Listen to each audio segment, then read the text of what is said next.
আসসালামু আলাইকুম। এখন আমি ছোলা রান্না করব। সো এখানে আমি তেল গরম করতে দিয়ে দিয়েছি এবং পেঁয়াজ দিয়ে দিলাম। খুবই সাধারণভাবে আমি ছোলাটা রান্না করব। পেঁয়াজের রঙটা যেহেতু ব্রাউন কালার হয়ে গিয়েছে, তো আমি এখানে একটু অল্প পরিমাণ পানি অ্যাড করে দিব।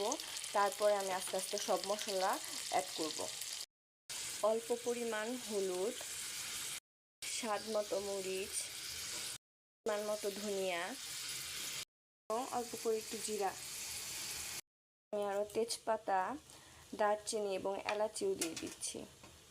সামান্য একটু আদা রসুন বাটা পেস্ট।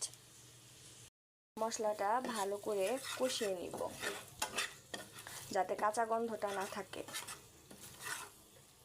পর্যায়ে দেখতে পাচ্ছেন উপরে তেল ভেসে উঠেছে, তার মানে মশলাটা কষানো ভালোভাবে শেষ। তো এখন আমি ছোলা দিয়ে দিব।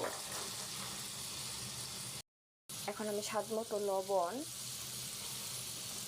এবং 2টি কাঁচামরিচ ভেঙে দিব।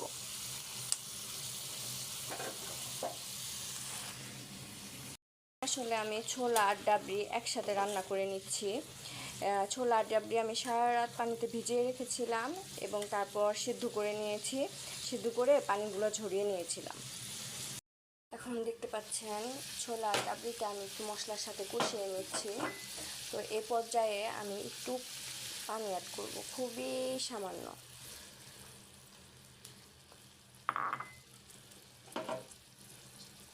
আপনাদের সাথে আমি একটি টিপস শেয়ার করি।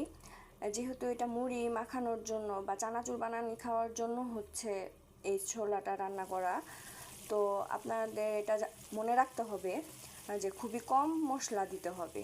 এত বেশি মশলাদার করা যাবে না, একদম হালকা মশলায় রান্না হবে।